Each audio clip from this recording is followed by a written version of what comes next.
Tantor Audio, a division of Recorded Books, presents Rescued from the Depths by Ella Maven, narrated by Heather Costa and Jeffrey Kafer. Chapter 1. Sierra. Water everywhere, up my nose, in my mouth, filling my lungs. As I peeled open my eyelids, salt stung my eyes. Flailing my limbs, I felt like I was spinning in a washing machine. Gasping for breath, all I got for my efforts was another gulp of water. Where was I? A few shapes passed in front of me, but the water was too dark to make out what they were. Sharks? Panic set in as I couldn't seem to remember how in the hell I'd gotten into water in the first place.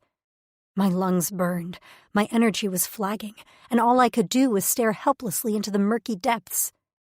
Then a memory crashed into me.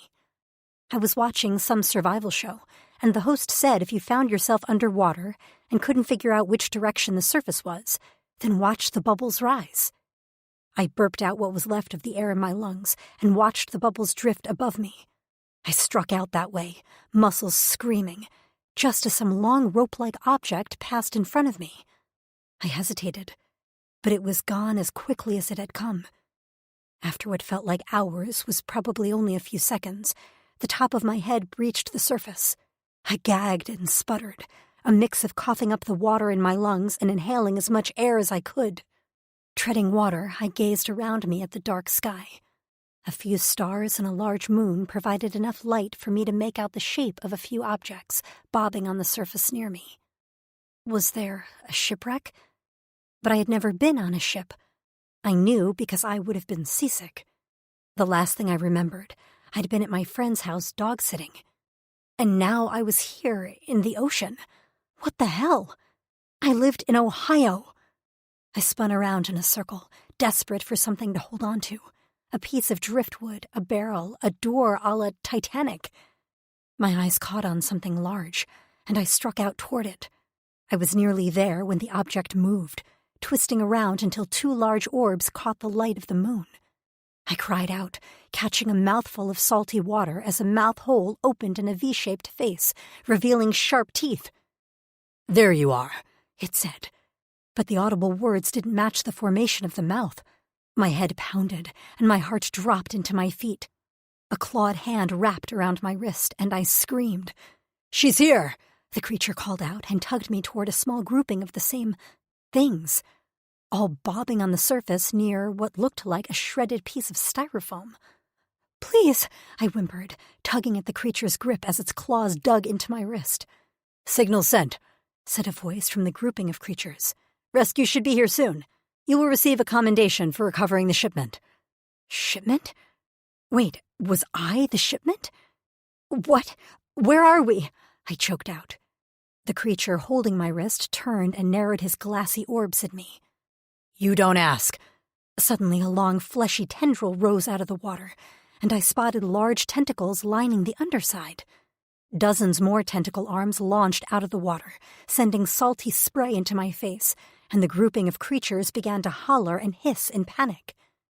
A tentacle arm wrapped around the creature holding my wrist, and he was yanked below the surface. I went with him, managing a gulp of air before I was plunged underwater.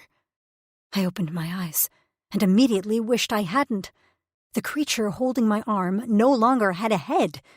I opened my mouth and screamed. Bubbles rushed to the surface as I tugged my hand from the lifeless grip of the now dead creature and swam upward. I could make out thrashing at the surface, and below me, massive shadows seemed to reach for my feet. I broke the surface in time to see chaos. Tentacle arms smacked the surface as one by one the grouping of creatures was pulled below. A few suckers wrapped around my ankle tentatively. I screamed, but just as quickly as they touched me, the suckers were gone. I treaded water, my muscles burning with effort as I watched the darkness of the water shift color with what I could only assume was blood. "Oh, God," I panted, feeling the hot tears mingle with the cold water on my cheeks. "I'm going to die." I spun around, catching a few tentacle arms undulating below the surface around me, like sharks circling. "Please," I whispered on a last gasp to no one. "Help me." Tentacle arms wrapped around my waist and wrists. No! I called around, struggling against the grip, even though I knew there was no point. Except these arms didn't hug me below to be eaten limb by limb. Instead, I was pulled in a decisive direction. I tossed my wet hair from my eyes and squinted in the distance where I could just barely make out a large form on the ocean surface. Whatever was pulling me picked up speed, and I had no choice but to close my mouth, breathe through my nose, and hope for the best. The form grew larger and larger until I realized it was an island? Land. What? I whispered as we drew closer. The arms seemed to lift me over the waves of the incoming tide, and just when I thought I'd be in the ocean forever, my toes grazed sand. The tentacle arms let go, and I fell onto my hands and knees on a beach. The pebbles of the sand cut into my skin, but I didn't care. I was on land. I heaved and spit water until my throat was sore, and only then did I crawl out of the tide. I couldn't see much of anything in the dark. What was on this island? Who brought me here? I whirled around, wondering if that tentacle creature was coming out of the water to finish me off. But I could see nothing, only gentle waves lapping at the sand. Then my eyes caught on something, so fleeting I swore I missed it.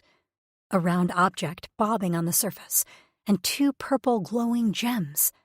But then it ducked out of sight, and I blinked. Surely I was seeing things. Exhausted beyond belief, my survival instincts at a near zero, I managed to make my way further inland to the edge of the sand, where a large tree provided some cover. I flopped onto a crinkly fallen leaf, as large as a twin bed, and closed my eyes. I fell asleep to the sound of lapping water and the night wind rustling the branches over my head. I opened my eyes, expecting to see the seafoam walls of my bedroom apartment, and instead I saw an actual sea. Wait, hadn't that been a dream? I sat up so quickly my head spun. Groaning, I rubbed my forehead and blinked at the very direct, very bright, very hot sun. Memories of the night before came back to me, and for a moment I could barely breathe. I closed my eyes. This has to be a dream. A dream. Wake the hell up, Sierra. But when I peeled back one eyelid, the view was the same. Rippling sea, beach.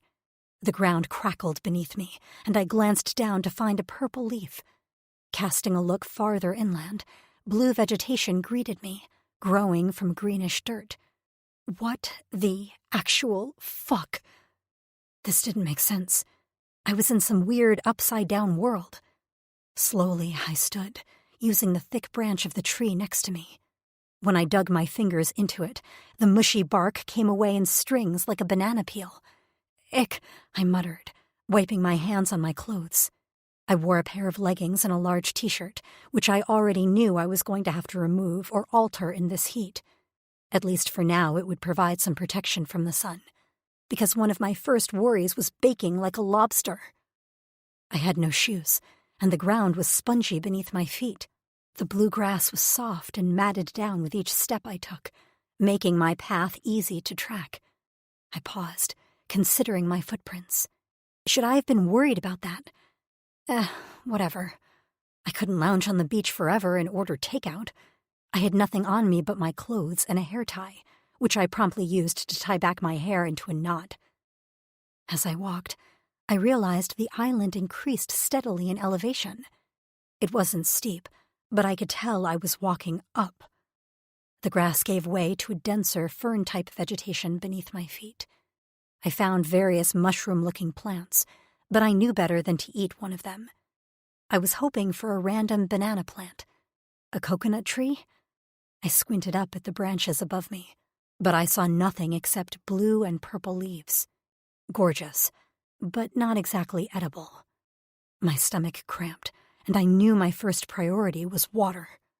I could go a while without food, but fresh water?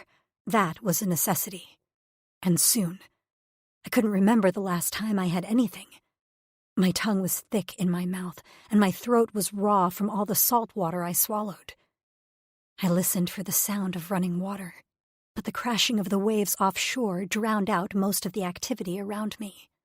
Eventually my legs grew tired, and I stopped at a dense patch of ferns and sank down onto them. I dropped my head in my hands, trying to make sense of where I was. But this wasn't like any place on Earth. Blue grass, purple trees, green dirt, and most of all, what were those things in the ocean? They'd talked and... Wait, how had I understood them? I pressed on my ears and winced when my fingers prodded a lump behind my left ear. Some sort of hard device, about the size of a quarter, was lodged into my skin. Swiping at it, I only caused myself more pain and eventually gave up. This was alien. I'd been avoiding that word until now, but there was no other way to describe my circumstances. This place was alien. Those things in the water had been alien. I had a sinking feeling in my gut I wasn't on Earth anymore, and I felt crazy even thinking that. Suddenly, a rustling above me caught my attention. I peered up, and for a moment I thought it was just a breeze before 4 large eyes peered down at me. I went still, terrified of what was connected to those large eyes, when a 2-fingered hand, grasping a branch like a chameleon, crept closer. Those 4 eyes belonged to 2 heads, which were connected to the same body. Their faces were very round and flat, with a furry body and 4 legs. A long prehensile tail wrapped around a trunk, and the 2-headed monkey-like creature swung closer. Anything with a mouth can bite, my mom had said when we toured a zoo, and I asked if a giraffe would bite me. I stared at this thing's mouth, wondering if it was a meat-eater, as the branches seemed to come alive with more 2-headed monkeys. It dropped to the ground in front of me and beat its chest before calling out a loud whoop that sent the pack into a frenzy. "Oh shit," I muttered, stumbling to my feet as they began to crowd me. Was this how I was going to go out? I'd survived a tentacled giant squid thing in the water, and now I was going to be taken out by the planet of the apes? "Shoo!" I hissed at them, waving my hands. They startled at that, a few retreating just slightly before once again pressing forward. "Go home!" I shouted before trying to make myself as big as possible. "Fuck off!" I turned and ran. I knew in the back of my mind I wasn't supposed to run from a predator. Their natural instincts would be to chase. But I physically couldn't make my body do anything else. My flight response had kicked in, and I was off. I wasn't the best runner, but I played in a recreational soccer league, so it wasn't like I didn't know what I was doing. Still, I knew without a doubt I'd never run this fast in my life. Crashing sounds and loud whoops, hollers, and shrill calls spurred me on to pump my arms and my legs. I swore I could feel their breath on my neck and their hands grasping at my clothes. So I started yelling too, nonsense at the top of my lungs as I burst out onto the beach. I ran until I reached the water, and only then did I turn around to face off against this pack of monkeys. Except they didn't step foot on the beach. In fact, the island now rang with silence. I could see a few of them in the trees just offshore, swinging lazily like they hadn't just chased me for a mile. Eventually they retreated completely, with a last few low calls, leaving me alone on the beach. I wasn't sure what to make of it, but it seemed they'd drawn a literal line in the sand. Inland was theirs. The beach was mine. I sank down into the water, lapping at the shore, not caring I was wet again. This meant I was as good as starved. I'd find no fresh water here. As far as food, maybe I could learn to fish. Tom Hanks did in Castaway. Some people on Survivor did it. Just the thought of it filled me with exhaustion. I was already so tired and hungry that my stomach was cramping. How the hell was I going to survive this? Not even bothering to stand up, I crawled back to the leaf where I'd spent the night. Halfway there, I lifted my head and paused mid-crawl. A few vessels sat near my leaf. Placed there deliberately, I spun around frantically, looking for a companion, another living soul other than me and the monkeys. But I saw nothing. No one. I crept closer and found a large pitcher as well as a bowl filled with what seemed like food. I sniffed at the pitcher and smelled water. Fresh water. Tipping it slightly, I let a few drops spill into my hand. Testing them with my tongue, I could barely believe it. This was fresh water, although with a slight vinegary taste, just sitting here in a pitcher. For me? It's like Stranded Island DoorDash, I muttered. What the hell? I tipped the pitcher and drank. Fuck it. If this was poisoned, it would be a better way to go than dying of dehydration. The water was cool, fresh, and oh so fucking good. After drinking a quarter of it, who knew when my delivery would return, I poked at the contents in the bowl. A few fleshy balls that smelled like citrus fruit, and they tasted like a sweet grapefruit. There were also some thick roots shaped like ginger that had a cashew-like taste. I ate as much as I dared before wrapping the rest in a fresh leaf and stowing it in a hole I made in the mushy bark of a nearby tree. As for the pitcher, I draped a leaf over the top and then secured it with my one beloved hair tie. Hair loose in the wind, I sank down onto my leaf and stared out into the ocean. While the food and water could have belonged to someone, there was something about the way it was placed, right near my bed spot, that seemed very deliberate, like it was meant for me. So someone had left me this food and water. But who? What? And why did they disappear again? I dropped my chin on my knees. Well, I was going to find out. I'd stay right here, awake, until the someone showed up again. At least I had something to look forward to now. Something other than starving. Chapter 2. Quist. I watched as the female drank the qua I'd provided to her. Her small fingers shuffled through the food I had carefully selected for her. I had picked those guara fresh for her, and had given her only the best grut sections for my supply. I wasn't sure what else she could eat. She looked so small on the sand. I'd only seen one other like her before. She'd had purple hair and had been bonded to a warrior like I'd been before. Long ago. In another life, it felt like. The freshest lapped at my tentacles where I hid, watching the female. I wasn't sure what she was. Definitely not Drexonian like me. But it didn't really matter what she was. She was female, alone and vulnerable. It was obvious she wasn't familiar with this place, as she'd been on a crashed aircraft driven by some Harazians. She would have been eaten in the freshest by the massive port crullers. They'd gotten to the Harazians, if it wasn't for me. I would have liked to return her to her home, wherever that was. But this was the best I could do since she couldn't breathe in the freshest. Her gasps and gurgles as she struggled under the salty qua filled me with anger. She belonged somewhere safe and happy. The Munkas wouldn't step foot on the sand. They knew I was here, and while Munkas weren't my favorite taste, I wouldn't hesitate to kill one for their stringy meat. They knew it, so they'd stayed inland. The female seemed to understand as long as she stayed on the sand, she was safe. For now.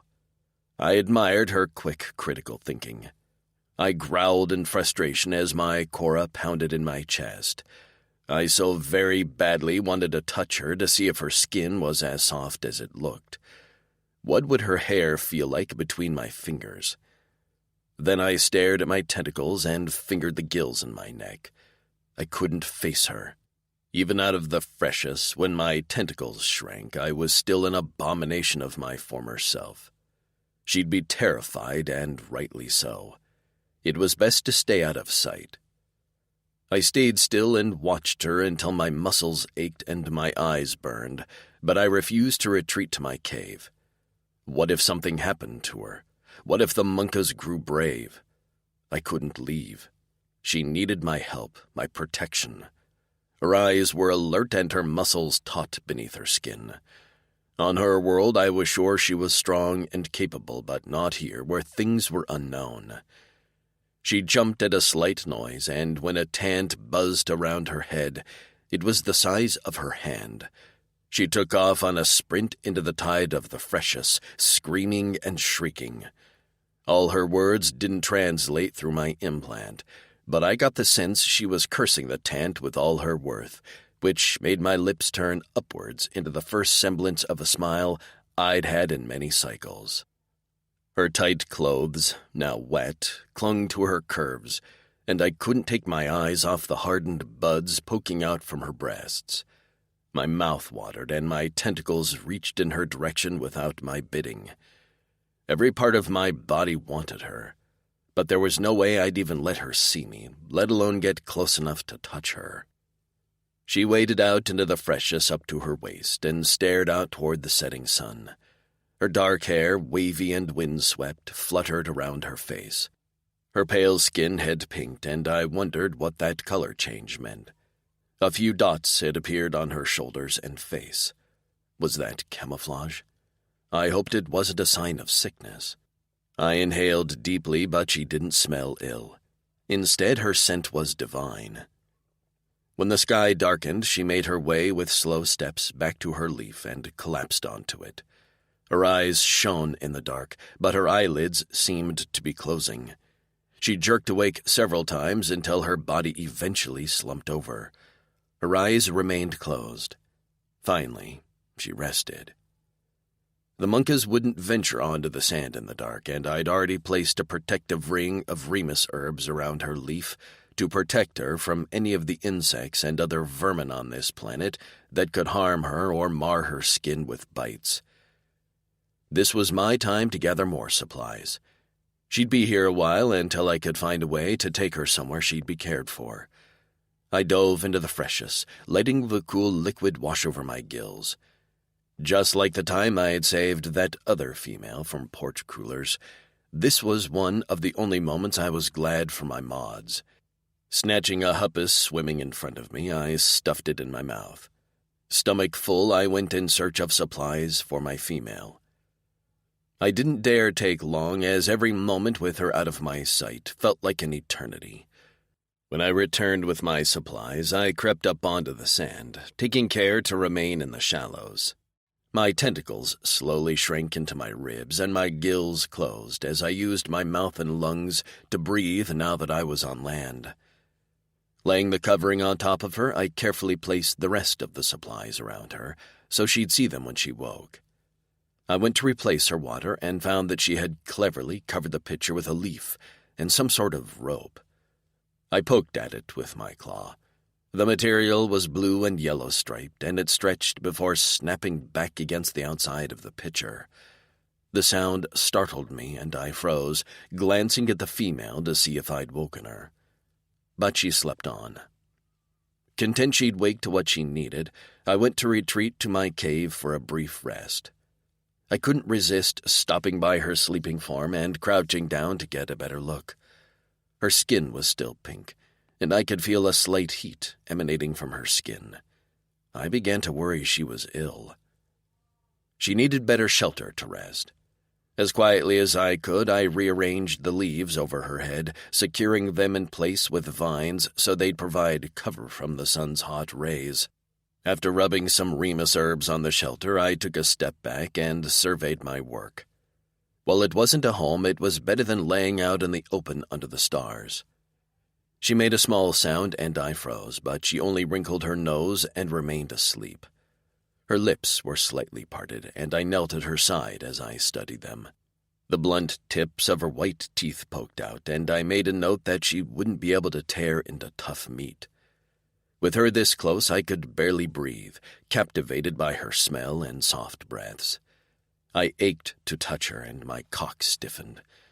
I shifted, uncomfortable, and touched it with the flat of my palm. When I felt the hardened shaft, I froze. My cock had responded to her, and I didn't know what to make of that. Never in my life had I been hard. I knew how it worked. I'd learned about pleasure like all Drixonian youth. But since all our females died when I was a chit, I'd never thought I'd experience arousal. And now this female, this tiny thing stranded here with me, had awakened what I thought was long dead inside of me. Now I understood why the Drixonian warrior who had crashed with a female in the freshest that one rotation had been so desperate to save her. Had he felt this way about her too? If only I hadn't been like this, I would have spoken to them, maybe returned home. No, my home was here, alone, and as long as the female was here with me, this was my purpose. Her, only her. As I'd been taught all my life, she is all. The Drixonian warrior in me wasn't dead. He was awake, and he'd go to battle for her. Chapter 3. Sierra.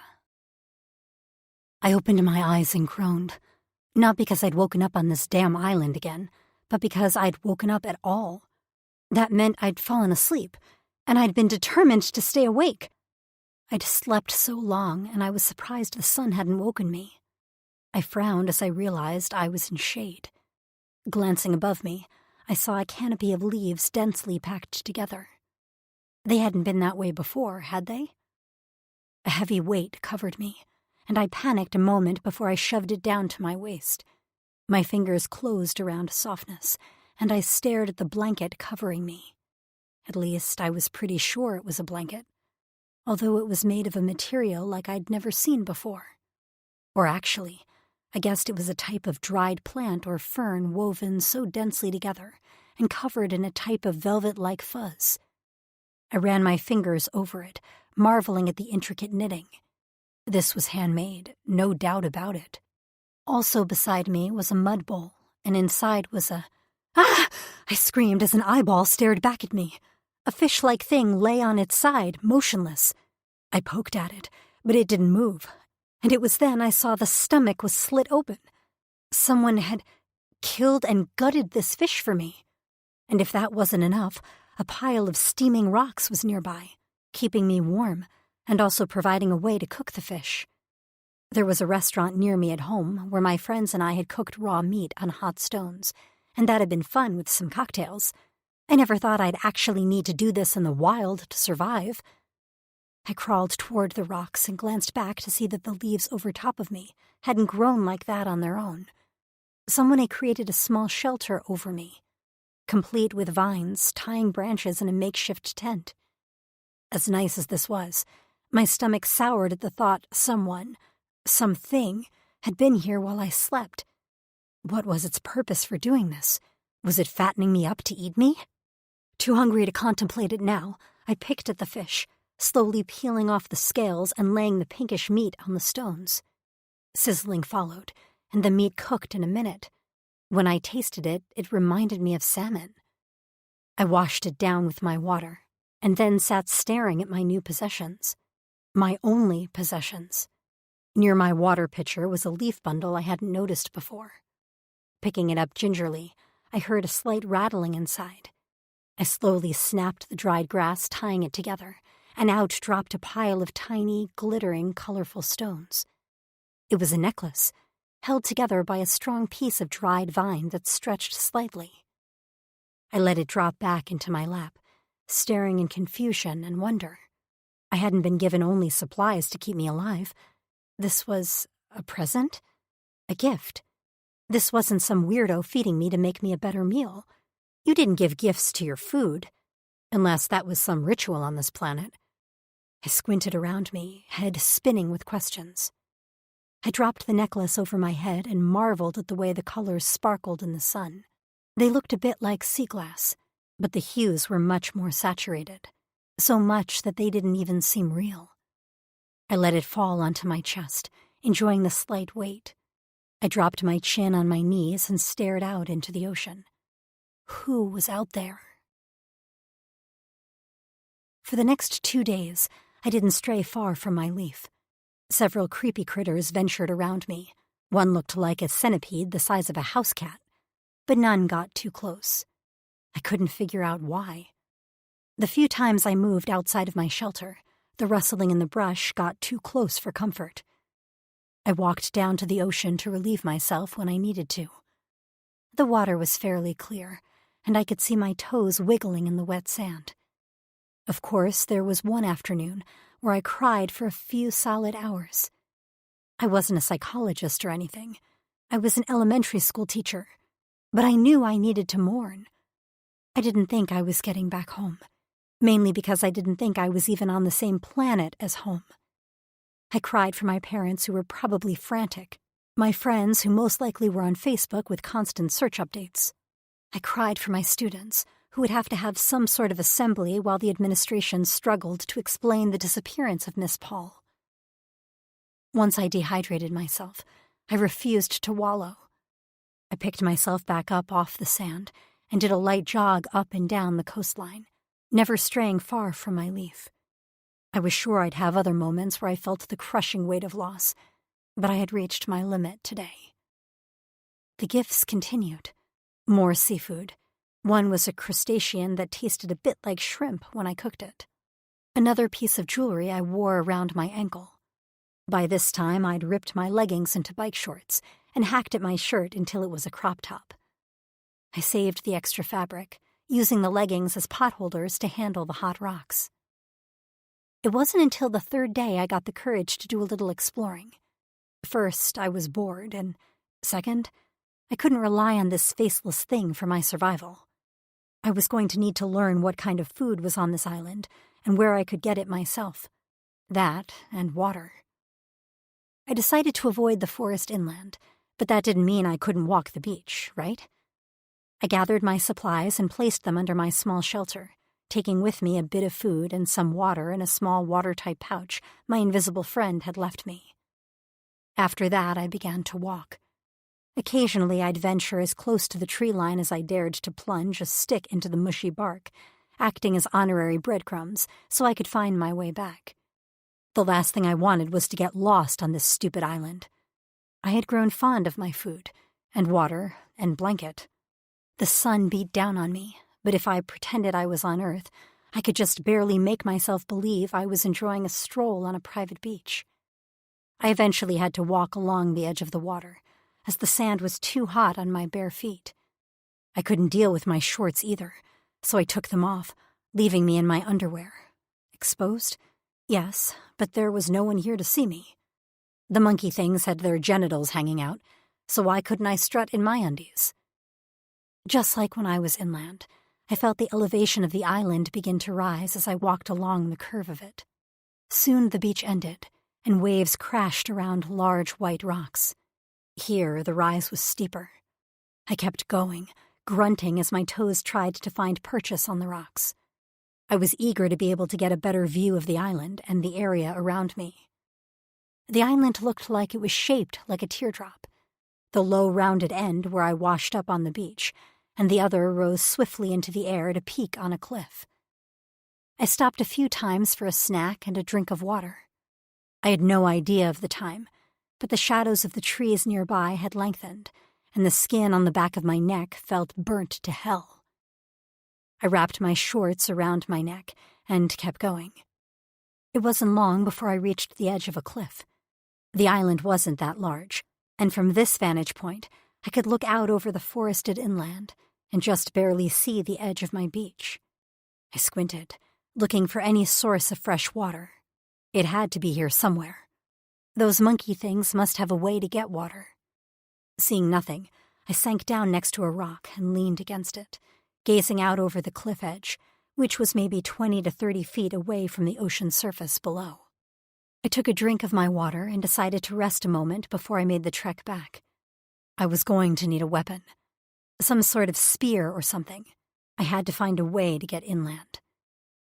The waves crashed against the rocks below, and I was just about to get up when a dark shape in the water caught my attention. I crawled closer to the edge and peered down. The shape shifted under the water, its center mass with long tendrils waving with the tide. Was that one of the monster things that had killed my kidnappers, and almost me? But then I remembered the way I'd been grabbed and driven to shore, then left there. Like a rescue. I wondered many times if I'd imagined all of that, or misunderstood the intentions of the creature. Suddenly the mass surged closer to shore, and I gasped as blue tentacle arms shot out of the water and wrapped around a rock jutting from the surface. The suckers latched on moments before 2 hands grasped the edge. The creature breached the surface, and my heart pounded a mile a minute. The creature was sort of humanoid, if you discounted the blue scaly skin and tentacles. It had a head with curled black horns and a muscled torso. It hauled itself onto the rock and rested there, long dark hair hiding its face. It had a tail, too, and it mixed with the tentacles that were now slowly shrinking as the water beaded on its body like a duck's feathers. Slowly it rose on 2 legs, bare feet gripping the rock as it shook its hair and leaned its face to the sky. "Oh my God," I whispered. The creature was nude, and a large blue cock jutted from his groin, soft but nonetheless long.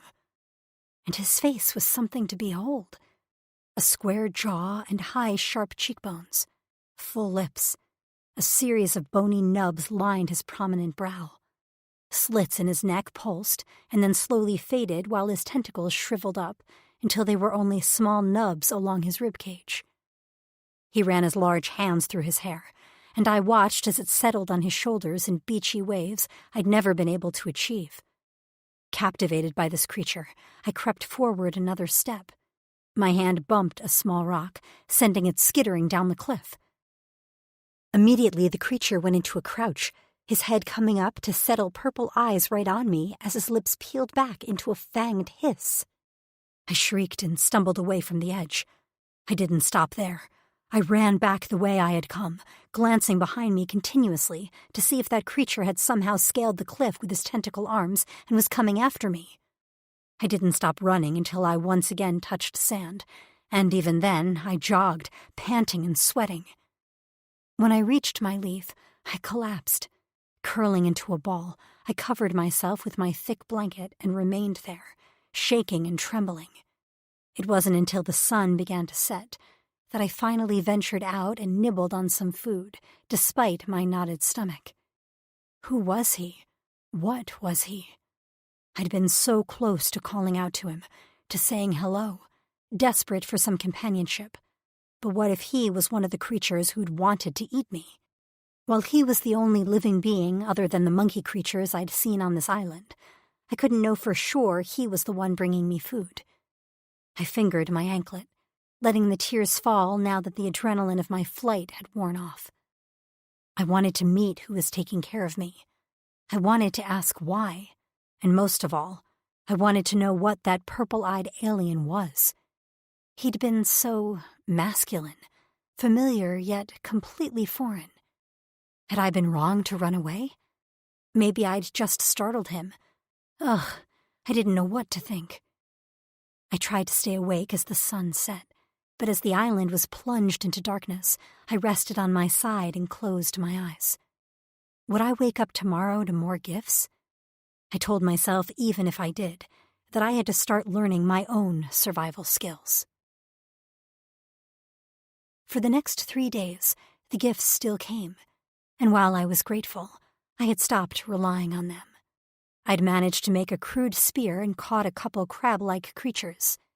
They tasted not great, but at least they were protein. I smeared myself with mud to prevent sunburn and began a schedule of exercising in order to make myself stronger. I tired easily trying to spear my food, and that just wouldn't do. I had to get fit. So I ran some cardio on the beach and worked on some push-ups and squats. I even fashioned a little pull-up bar. My latest task that had been taking up a lot of my time was desalinating the ocean water.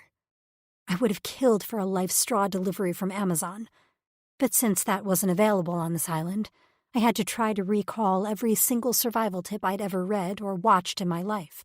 Where was Bear Grylls when you needed him? I set up a makeshift station, remembering the trick of evaporating salt water and drinking condensation, which took me way too long to find the proper supplies, such as a thin leaf to act as plastic film. By the time I had my station set up, the sun was setting, and I took the time to sit on the sand, marveling at how large the sun was here.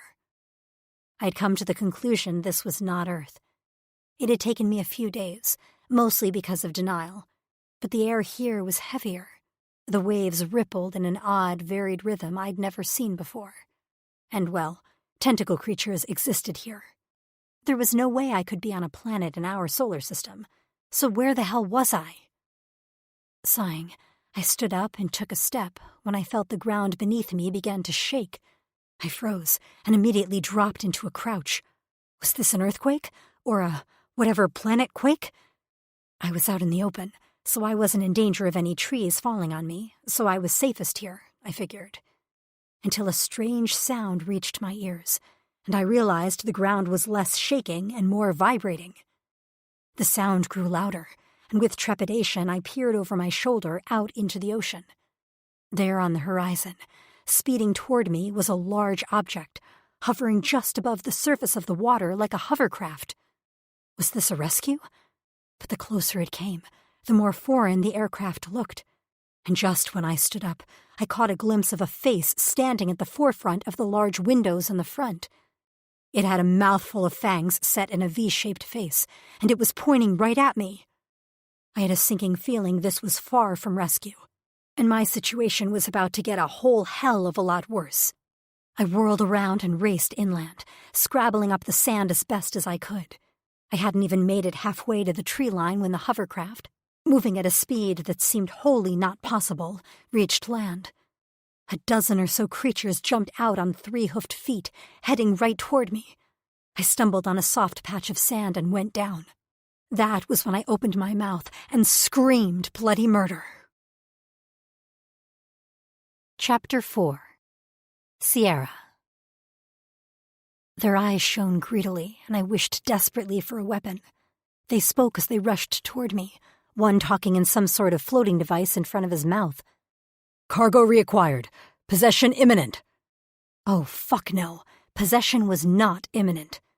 I scrambled to my feet with fistfuls of sand, ready to throw it into their weird orb eyes, when a loud crunch and splash drew their attention. I stared, the sand sifting from my slack fingers as massive tentacles ripped their ship into pieces. The creatures in front of me turned, holding gun-like objects in front of them as a dark form surfaced in the shallow tide. My jaw dropped. It was the creature I'd seen on the other side of the island, the blue-scaled alien with tentacles. Nude, he strode purposefully on 2 legs, his torso a mass of muscle and sinew. His expression was a mask of rage, his lips peeled back in a snarl with white fangs gleaming. Purple eyes glowed fiercely as his long tentacles, branched out from his ribs, swept the newcomers off their feet with one massive swipe. If that wasn't enough, he crossed his wrists in an X at his neck, and long black blades rose from the skin along the outside of his forearms, from wrist to elbow. The invaders screamed, laser shots were fired, but the blue alien kept coming. His tentacles ripped limbs, and what he couldn't rip he sliced with his blades. Cries echoed from the dying invaders while their wrecked ship began to wash up onto the shore in pieces. One of the creatures managed to evade his attention and grabbed for me as I watched the massacre. "Fuck off!" I screeched in his face and tore my hand from his grip. With an aggressive curse, his spit flying, he hauled back and slammed a fist into my jaw. Pain exploded through my skull, and I immediately tasted the iron tang of blood inside my mouth. I hit the sand like a sack, coughing up spittle and blood. A roar reached my ears, and I gazed up through my blurry vision to see the blue creature stomping toward us, rage swimming in his purple eyes. I couldn't get up, weakened by shock and that blow to the head. I couldn't do anything but sit there and wait for the blue alien to cut me to ribbons like everyone else. This had to be his home, and we'd invaded. But instead he went for the creature who'd hit me. With a vicious slash of his tail, he took my attacker off his feet. As soon as he hit the sand, the blue alien slashed his forearms across the creature's throat, nearly decapitating him. I gagged, sick to my stomach from the pain and the blood. The blue alien turned to me and stood for a moment, massive chest heaving as blood and other fluids and matter dripped from it. All around us lay creatures dead and dying. Not one stood alive. This creature from the depths had taken on a dozen, slaughtering them in minutes. I stared up at him, unable to do anything else with my brain knocked around in my skull. He reached for me, and I cringed. He hesitated just a moment, his jaw tight, before scooping me up from the sand. His touch was surprisingly gentle. He held me against his chest protectively, and I had no idea what his plan was until he headed right for the ocean. I panicked then. Was he going to drown me? That was a terrible way to die, although I didn't want my throat ripped open either. When I struggled in his arms, he glanced down at me and murmured something. I couldn't understand him like I could the other aliens. His words were gibberish, but his tone wasn't angry. Was he sad he had to drown me? "Please," I pleaded, "don't drown me. I'll be good. I'll stay on my side of the island, I promise." He waded through the incoming waves, and a few soaked my hair as I clung to him. Suddenly his chest began to vibrate, an odd, steady hum that for some reason calmed the racing of my heart. I stared up at him.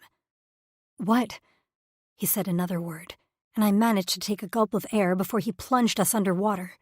For a moment, I saw nothing, but then I caught sight of his tentacles swirling around us, propelling us at a fast speed through the water.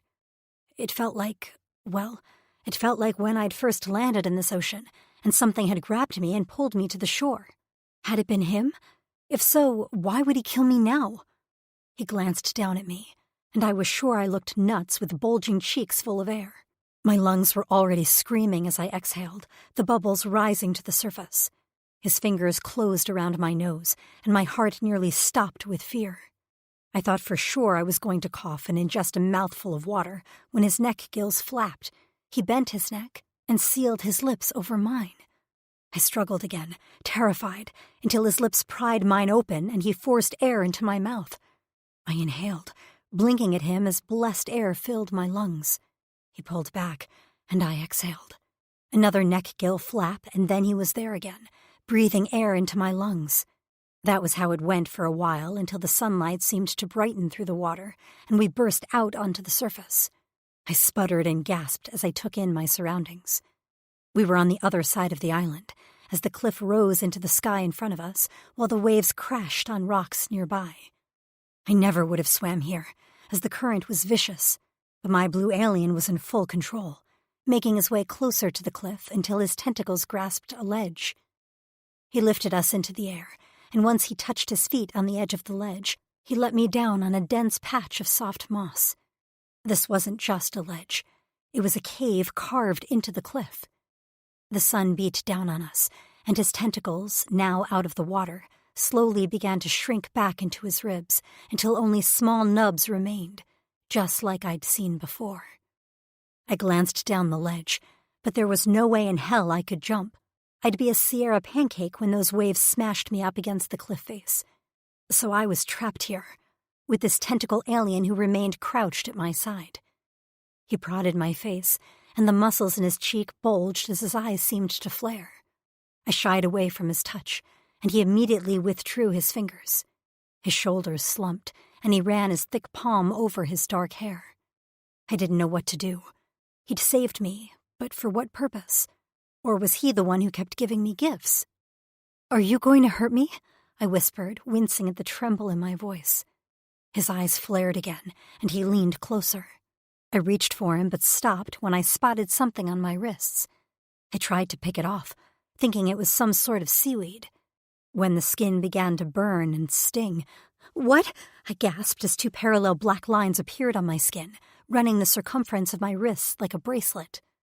The blue alien made a noise in astonishment, and I thought he was referring to my wrist when I looked at him, only to see him also staring at his own hands. The black marks were on his wrists too. Penned there like an invisible tattoo gun was running along our skin. When the lines were complete, a pattern began to emerge in black between them, a series of shapes that looked very much like tentacles.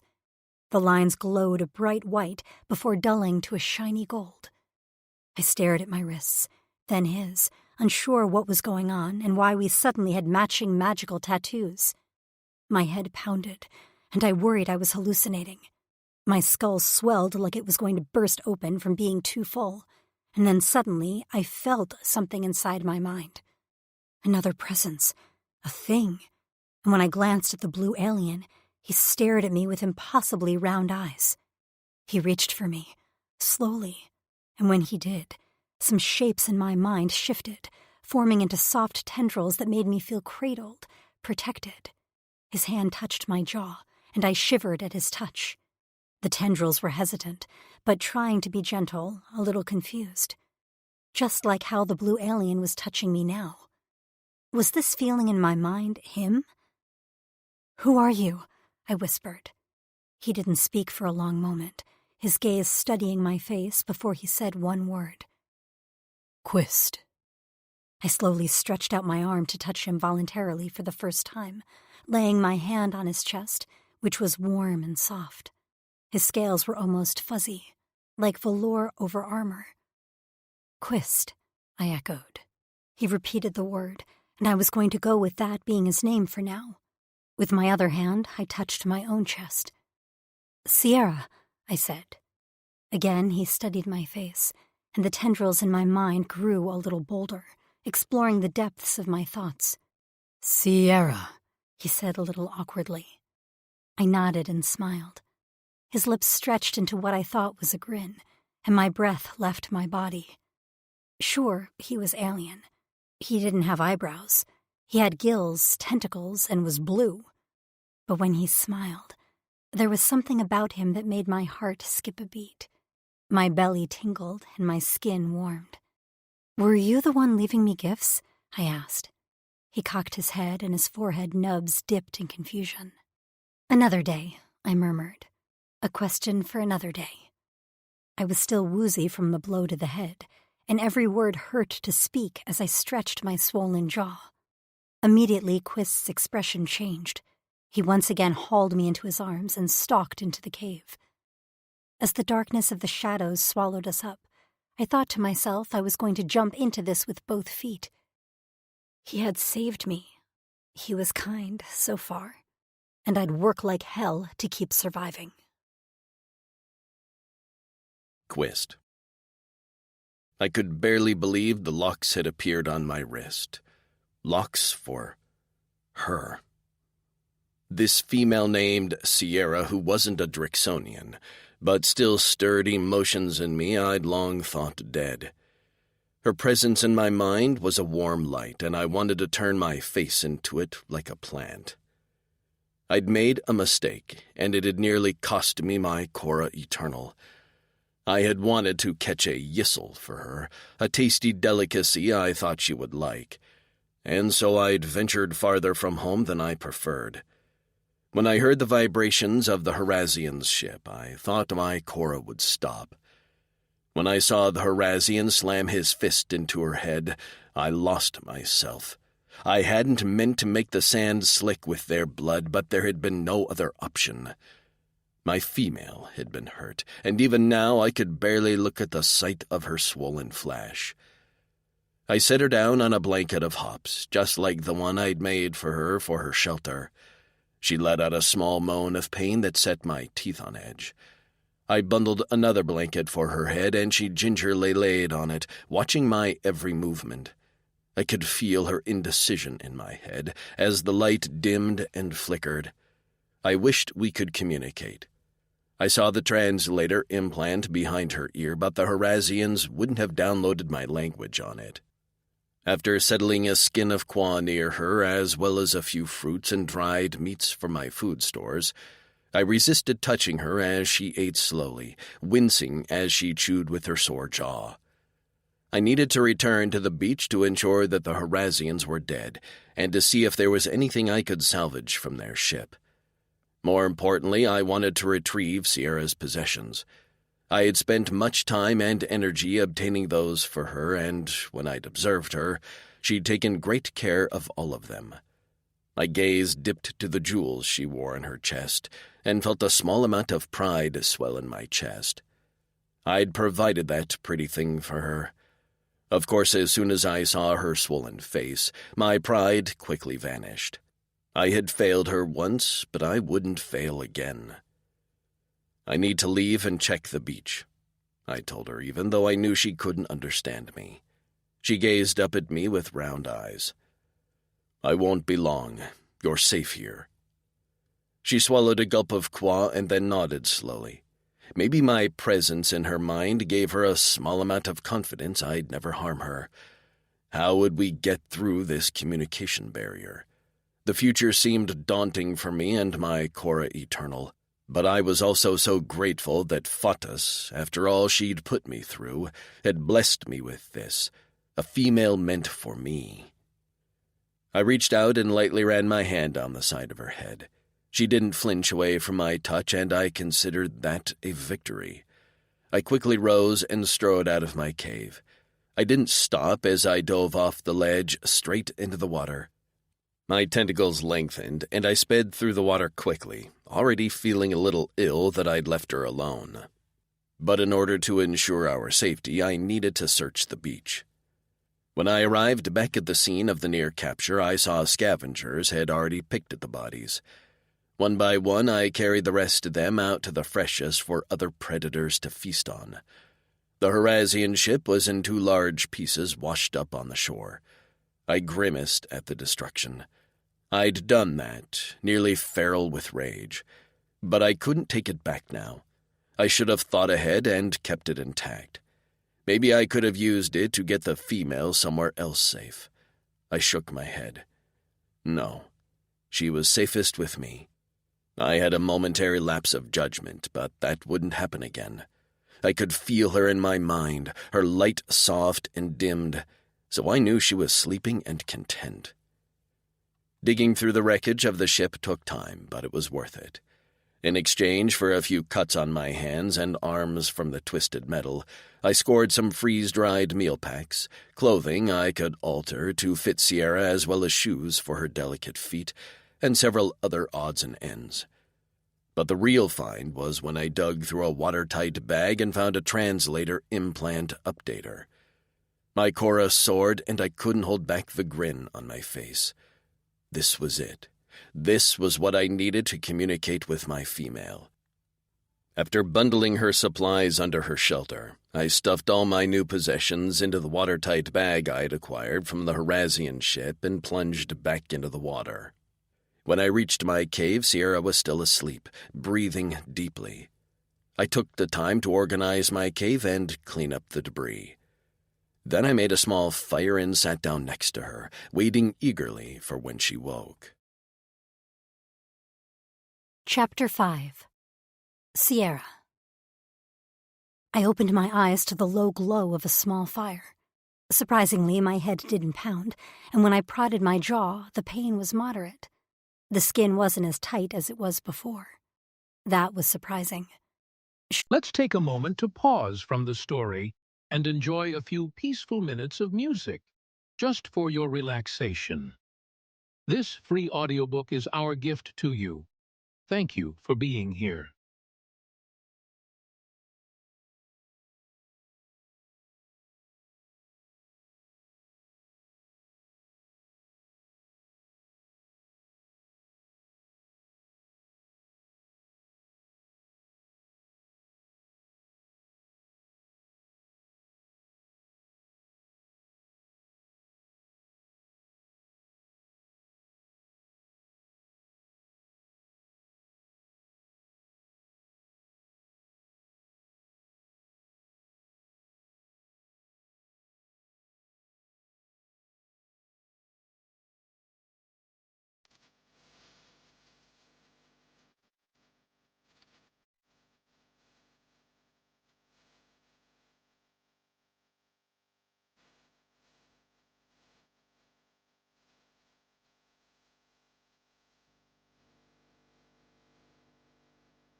Surely I should still be swollen? With a groan, I sat up and nearly jumped out of my skin when I found the blue alien sitting on his haunches a foot away staring at me. He wasn't nude anymore, as he'd pulled on a pair of short pants, frayed at the ends, which did nothing to hide his muscled thighs. His eyes glowed in the firelight, and I told myself to calm down until my gaze dropped to the object clutched in his clawed fingers. A gun. At least, it looked like a gun, and I immediately backed away from him as goosebumps broke out over my skin. Seriously? Did he bring me up here only to shoot me? "What is that?" I asked as I pointed at the gun. "What do you have it for?" His tendrils reached for me in my mind, almost placating, which only annoyed me. "What is that?" I asked again, nearly frantic as he followed my retreat with careful steps. "Quist," I begged with tears in my eyes as the panic began to take hold. "Please don't hurt me." His muscles bunched in his shoulders as he murmured a few words in a deep, gentle tone that did nothing to calm me. Suddenly he reached out and grabbed me. I screamed, but there was no way to break his hold. He lifted the gun up to my head, and I lashed out with my nails. They glanced off his scales ineffectually. I heard a click and felt a burning pain behind my ear. "No!" I cried out as my vision blurred. But then as quickly as the pain had come, it subsided, and I was still alive. I reached back to prod my ear and only felt the disc that was embedded in the skin there. Had he done something to that? Sierra, He murmured my name. can you understand me? I blinked at him, convinced I was dreaming. "What?" He frowned at the gun and smacked it with his hand. Flecking thing doesn't work. Did water get in it? My mouth dropped open. "Quist." He lifted his head, eyes hopeful. I swallowed and nodded. "I can understand you." His nostrils flared and he surged toward me until our faces were inches away. What is your language? "English, from planet Earth." He fiddled around with the dial on the gun for a while until he found what he was looking for with an excited exclamation. Then he held the device up to his own ear, firing it there. He didn't even flinch as he lowered the gun and met my gaze. Say something. I felt like I was on a first date or something. Hello." He exhaled loudly, and his chest retracted as he dropped to his ass. The gun fell from his slack fingers. Hello, he whispered, eyes bright. "So we can talk now?" He nodded. I found the translator implant updater on the Horazian ship. Horazian? The ones on the beach. We stared at each other awkwardly. I wasn't sure what to say. "Do you know what they wanted with me?" He hesitated a beat before answering me. Nothing good. I swallowed my nerves. "And you?" He spoke in a soft tone that seemed in such contrast to his size. Everything good. My heart pulsed, and once again my skin broke out in goosebumps, but this time the feeling had nothing to do with fear. I glanced around, spotting my possessions from the beach piled neatly nearby. Reaching out, I fingered the soft blanket as realization dawned. "Were you the one who kept bringing me food? And all these supplies?" He nodded slowly. "I don't understand. Who are you?" I'm a Drixonian warrior. He opened his mouth as if to say more, but firmly shutting his jaw and looking away. "So there are more like you?" I glanced out of the cave, but his response brought my attention back to him. No. "No? Oh no, were they extinct?" There are more Drixonian warriors, but none like me. "None like you? What do you mean?" I have been changed. He pointed to the slits in his neck and the nubs on his ribcage where his tentacles grew. You saw these? I nodded. I'm the only Drixonian I know who is amphibious. So evolution did you dirty? He made a gurgling sound in his throat that might have been a laugh. The Eldani did me dirty. Our enemies. They stole me, experimented on me, and turned me into this. They tossed me aside when I was nearly killed by a port cruiler. They didn't have a use for me anymore, as injured as I was.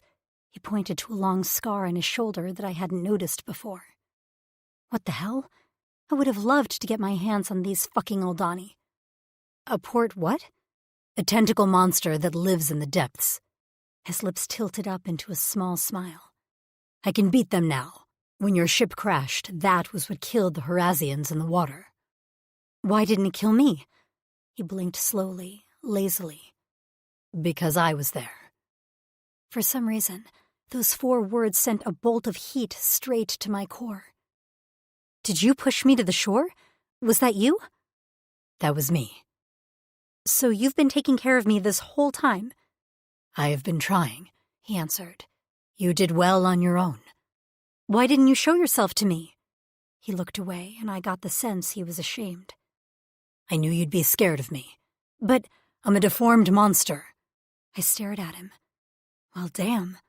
Quist needed therapy. Scooting closer, I placed a hand on his thigh. The muscles bunched beneath my palm. You're not. Everything you are kept you alive. Saved me. Despite what you've been through, you still have a big enough heart to protect some human who clearly doesn't belong here. I paused. Where are we anyway? He made another gurgling sound. Rinian Galaxy. Planet Torin. Huh? I muttered. Well, I'm a far way from home. He nodded. I'm sorry I can't take you there. I can't be away from the water for long. I shook my head. Not your responsibility to get me home. You are my responsibility, he insisted, taking my hand and pressing it to his chest. I resisted, curling my fingers into the solid muscle there. You are my Cora Eternal. Your what? He held up our matching wrist markings. We have matching locks. In all the excitement of learning we could communicate, that major important fact had slipped to the back of my mind. But now the questions came roaring to the front. Yeah, about that. What the hell are these? Why do I seem to feel you up here? I stabbed a finger at my temple. He drew me closer, and it was like my body instinctively knew I could trust him. That this was my rightful place, because I seemed to melt against him. His tone had gone low and husky, the vibrations rumbling where my hardening nipples brushed his chest. These are locks, he said. It means that Fatas has chosen us for each other. You are my Cora Eternal. My implant roughly translated that as forever love. It is a rare pairing for Drixonian, but I'm grateful, he went on. I watched you every day. I saw how brave you were, how you worked hard for your own survival. I didn't know who was bringing me gifts or when they would stop, I explained. I tentatively swiped at his hair, and the strands felt a bit like bird feathers, soft with an oily coating, which made sense if he was underwater a lot. I wish you would have shown yourself to me earlier. I'm sorry I wasn't courageous enough. I smiled. You were when it counted. But you were still hurt. I shrugged. I barely feel it anymore, which is odd. It's the mate bond, he said. You will heal quicker. Well, isn't that handy? This is a lot to take in. Humans don't have anything like this. Human, he murmured. So that's what you are. I nodded. So now what? He swallowed. I can try to get you to a populous Drixonian settlement, but I wouldn't be able to stay on land forever. Then why would I demanded. I thought you just said we were bonded. I did, but I want you to be happy. I spread my arms. Then I guess I have to be happy here, with you. That's okay, right? Is this cave big enough for the two of us? He bent his neck back and rumbled a laugh to the ceiling. I liked the sound. Maybe I should have gone to school to be a therapist. Look at me making this depressed alien lab rat laugh. There's plenty of room, my Sierra. Suddenly his eyes rounded, and he stood, pulling me with him. I want to show you something. Do you trust me? Yes, I said without hesitation. Sure, I felt a little crazy, but he was in my head. I could feel his sincerity. He picked me up and ran full tilt toward the ledge outside the cave. I clung to him as the wind whipped my hair. Quist, wait! But he had already dove off the cliff, his massive body curled around mine so that when we hit the water, I didn't feel the impact at all. For a moment, I panicked as the water cut off my air supply, but then Quist was there, his lips on mine, blowing oxygen into my lungs. As he pulled back, his tentacles swirled around us, 4 on each side of his ribcage. With his arms wrapped around mine, he propelled us farther into the ocean, away from the waves crashing against the cliff face. As we swam deeper, he pointed out various ocean life with either a point of his finger or a tap of his tentacle. Bright-colored creatures swam by us. One had a ring of fur around its head like a muppet, and another waved a spiny tail at us that Quist knocked away easily with a swipe of his tentacle. But not before I caught a spark on the end, and made a note to avoid getting shocked by that creature. He wanted to show me his world, I realized, and that made my chest swell with happiness. How long had he been alone? Every time I felt my lungs begin to burn, Quist was there, being my lungs. Next, we sped through a field of underwater flowers, massive blooms which rose up from the bottom like sunflowers. I kicked away from him then and swam through them, causing bubbles of laughter to rise to the surface. I felt like a kid in a candy store. So many new sights. I gazed up at Quist, backlit by the sun streaming through the water. He was something else with his long dark hair spread out all around him, like a tentacled Aquaman. Eventually he grabbed for me, and we continued to swim. I hadn't realized we were returning until we burst to the surface near the cliff face. This area was a little calmer with shelves of rocks rising almost like stairs to a lower section of the cliff. Somewhere along the way, Quist had lost the meager amount of clothing he'd been wearing, and I only wore a pair of panties and my shirt, which I'd long ago cut into a crop top. The top was soaked, and despite the coolness of the water, my skin was hot. My nipples pebbled as Quist lifted me onto a rock with his tentacles, heat in his eyes. I might have been a little crazy, but this mating bond was something else. I could feel how badly he wanted me, and how much he revered me. That made me wet, far wetter than the whole damn ocean in front of me, especially when he tore the panties from my body and buried his face between my legs. His tongue unfurled like a ribbon, and I caught the glimmer of 3 ball piercings along the center before he licked up my center like a lollipop. I cried out as I grabbed a fistful of his hair. He didn't miss my clit, not once, zeroing in on it like he knew it had been there all along. Mad with the pulsing lust in my mind and the ache in my core, I rode his mouth with abandon, there on an ocean rock for whomever to see. But I wasn't thinking about that. This moment was only us, only his tongue on my flesh, his tentacles flicking my nipples and his hands grasping my ass. His tongue entered me like a bullet, and when he began a deep vibration in his chest that carried out through his tongue, I saw stars. When I came, I screamed out his name until my throat was raw. Only then did he climb up on the rock with me, dripping with salt water, hair slicked back like a blue god, and said, "Please, Core Eternal, let me take you." And of course I nodded yes, because I was out of my mind, clearly, even after cumming my brains out.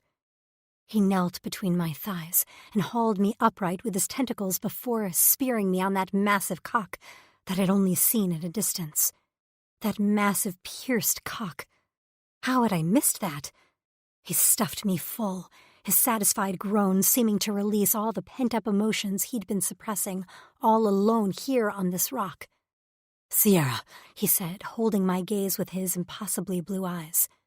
"The sweet cunt is made for me." I almost came again from those words. His tentacles wrapped around my thighs, suspending me in the air and holding me upright so that I could do nothing but allow him to plunge me down on his cock repeatedly. His hands constantly caressed me, and his tongue murmured sweet, hot words. I felt a tugging on my clit and jerked in his hold until I looked down to find a node at the top of his cock had extended to latch onto my clit, and it was sucking. "Oh, fuck," I moaned, my head back, my body convulsing as I came in his arms. Tentacles? All over his cock. He followed me a moment later, roaring out his orgasm as he spent his release inside of me. Then his tentacles pulled me closer, until his arms wrapped around me, and we fell to the rock, him once again cradling me so I landed on his warm body, and not the cold, hard rock. I panted, staring out at the waves lapping the cliff face, and the occasional call of some small winged creatures in the sky. His hand ran up and down my spine in a soothing caress. His tentacles in my mind were calm, languid, and I knew he was content. "I've been alone for a long time," he said, his voice low.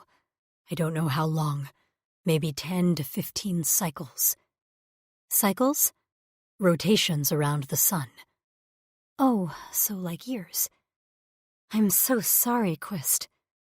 I never thought I'd meet a female again, let alone one like you. So brave, so perfect for me. I've never been with a female. That got my attention. Sorry? All our females died when I was young. Only Drixonian male warriors are left.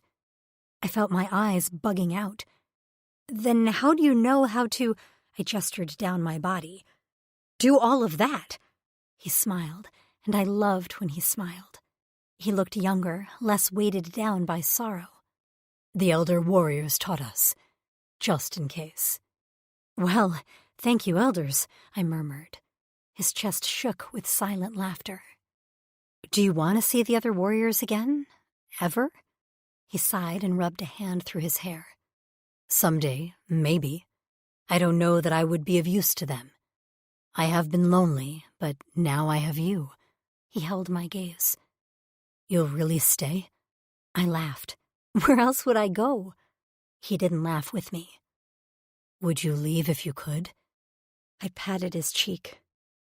Would I return to Earth if given the chance? Maybe. Or I'd at least want to get a message to my loved ones that I'm okay. I'm alive. But the thought of leaving you, a shudder ran down my spine. That fills me with dread. I want to stay with you, Quist. We can make a home here together, you and I, Blue Lagoon style. Blue Lagoon? I waved a hand. Don't worry about it. I propped a fist on his chest. So, where to next, big guy? I'm kind of hungry. My mate needs food? His smile was back. He seemed to always perk up at the opportunity to take care of me. How did I score the alien planet's savior jackpot? I nodded. Yep. He wrapped his arms around me and began to roll us to the edge of the rock. Then let's get my mate some food. I was still laughing when we hit the water with a splash. Epilogue. Sierra. So this little island wasn't so bad. With Quist at my side, we could explore everything. The monkey-like creatures, which he called munkas, didn't come near us. They were terrified of Quist, and I thought they were smart after all. In addition to the spikes that rose from his forearms, weapons all Drixonians had, he also had spikes starting from the top of his head down to the base of his tail. He couldn't be out of water long. I estimated a few hours at most. So I grew used to him leaving a few times in the night to plunge himself in the ocean. The fresh-ass, as he called it. He could breathe out of water, but his skin needed to stay hydrated, or it would start to turn brittle, and he'd begin to lose mobility in his limbs. Inland, we found plenty of fresh water. Well, he called it qua. But it was pretty much water, just with a slight vinegar aftertaste. We hunted fresh game, and he taught me how to fish. That was the best part. He taught me survival techniques. He was terrified something would happen to him, and I would be left helpless.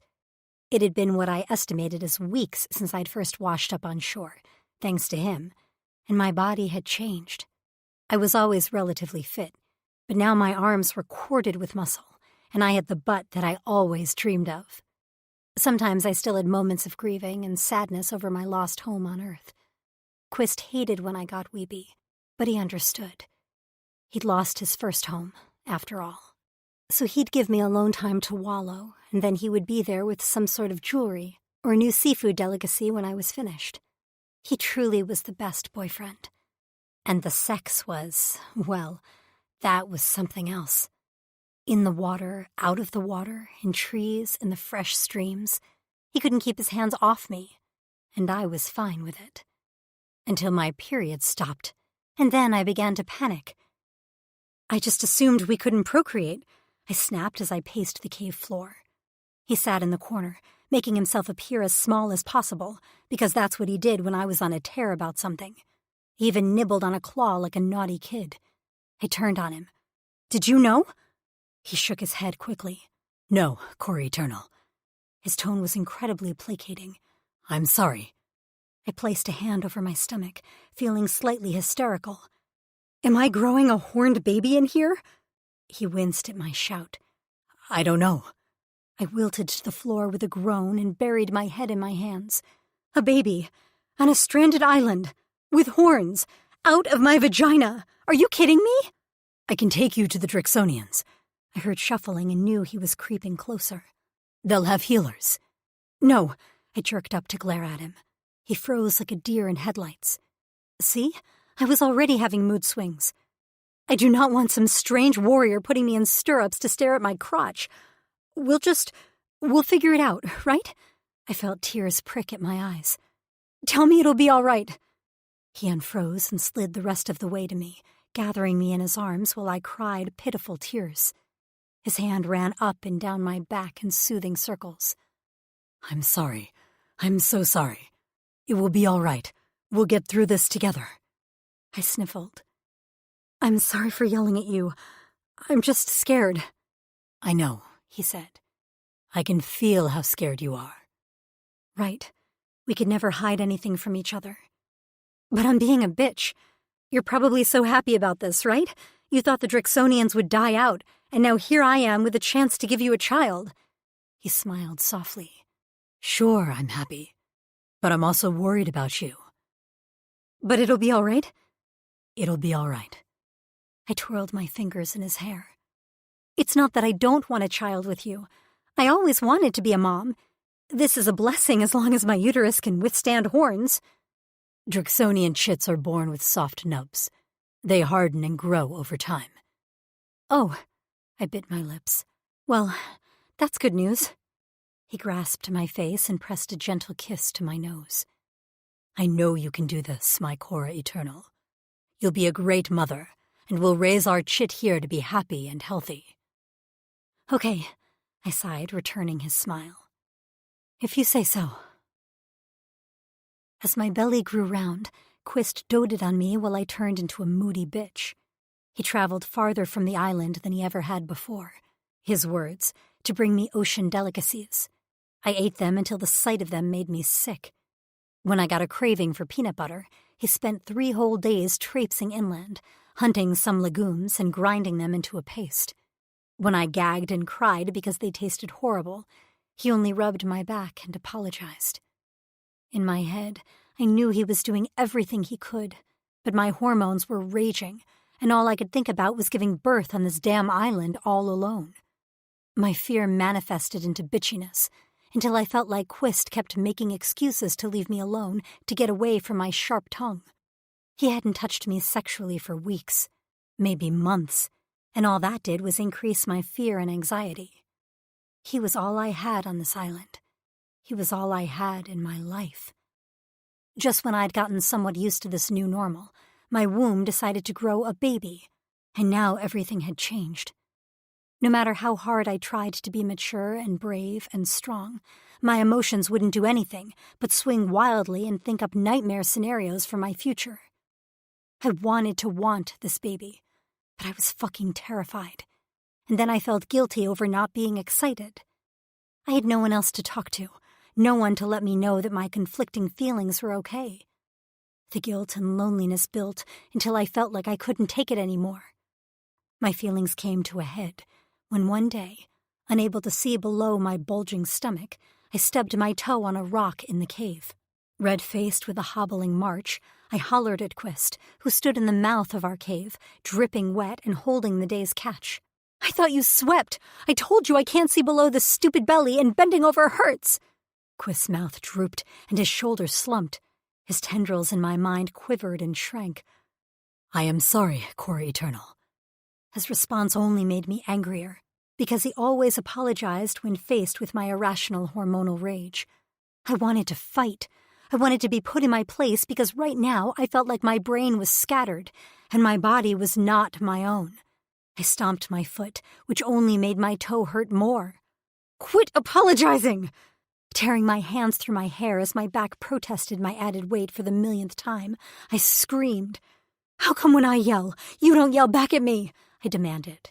His eyes flared, which was the first indication in months that he was angry. "I don't want to yell at you."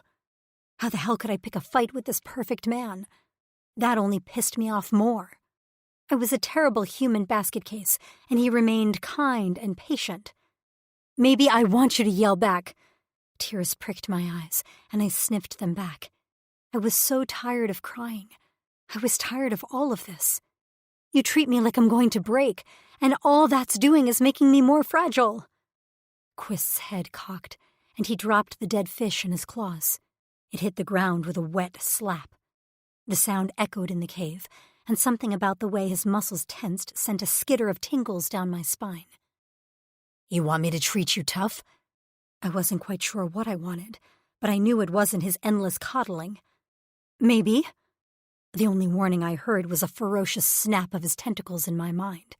One minute, he was at the mouth of the cave, and the next he was in front of me with a fist in my hair and his mouth on mine. He'd rarely been this aggressive sexually, and my body immediately reacted to it, instinctively knowing he was my mate, my love. Goosebumps broke out all over my skin as his tongue swept into my mouth. My thighs clenched, my belly bumped his stomach, and I drew back. "Quist!" "No, core eternal," he snapped, a deep rumbling that held just enough anger to draw my full attention. "I have been gentle, as you are human, but I see now what you need." I wasn't even sure what I needed. He hauled me in the air, and I let out a squeal. But he handled my new body shape with ease and shoved me down onto the bed pallet face first while cradling my belly. I only wore a long shirt, which he shoved up my back to expose my ass. Wetness gushed between my legs as his fingers prodded my slick flesh. "Quist," I moaned. His body coated mine, and no more foreplay was needed as just the position had me soaked. His cock nudged my entrance. "I should have done this every time you yelled and cried." He slid inside me with a strong push, and the air rushed from my lungs. I felt tighter, shallower, and his cock-piercing slid along my walls with a delicious glide. God, he just felt so much bigger. His chest pressed against my back, and then his lips were at my ear as he rocked into me. "I know you don't feel like yourself, but this is who you are. This is us. We are Quist and Sierra, and we have a beautiful life." He gripped a handful of my ass, and I moaned. "Yes, Quist." "From now on, whenever you fly apart, I will put you back together just like this." "Yes," I hissed as he changed position. "That's my core eternal," he growled, and then began to fuck me in earnest. I couldn't think, could barely breathe. I could only feel the fullness of his cock, hear his grunts in my ear, and revel in the heat of his body covering mine. My mind blanked, and I came whimpering and crying on his cock, with tears streaming down my face as he emptied his release inside of me. I slumped on our bed pallet, drifting in and out of a sated happiness while Quist cleaned me, held a water skin to my lips, and then covered us with a fern blanket. He curled his body around mine as we lay on our sides, with his big hand resting on my belly. Our baby kicked out, and I smiled. "She's awake," he murmured in my ear.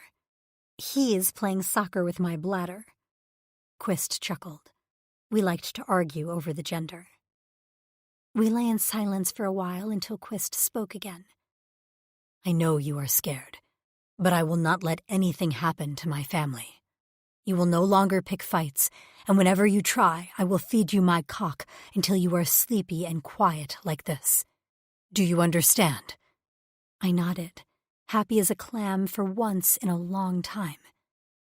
"I know you are strong, Sierra, even if you think you are not. And when you aren't feeling tough, I'm strong enough for both of us. I was allowing your emotional tantrums because I thought it was what you needed. Clearly, it is not. So from now on, I will be firmer." I blinked as tears slid out of the corner of my eyes. He brushed at a drop on my cheek. I know I'm right, so why are you sad? I sniffed. I'm not sad. But your eyes are leaking. I can cry from happiness, too. He was quiet for a while. I did not know this. I'm sorry. I know I've been hard to live with.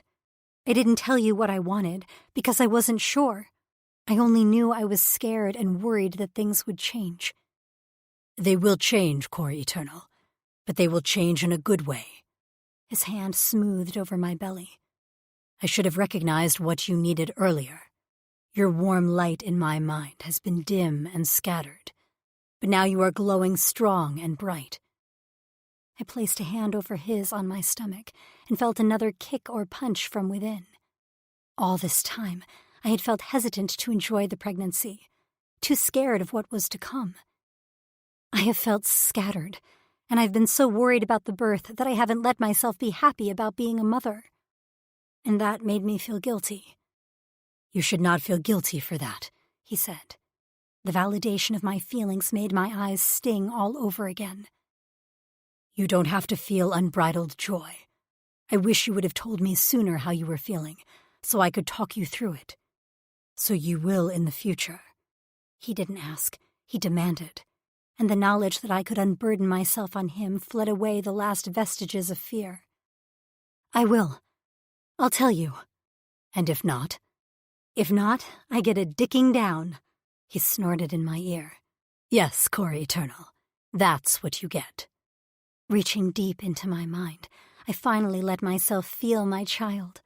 A warm swell of water rippled around Quist's tentacles. My baby was there, waiting for me, and I smiled. Excitement and pride swelled in my chest for what Quist and I had created together. I can't wait to meet him, I whispered. And I can't wait to meet her, he answered.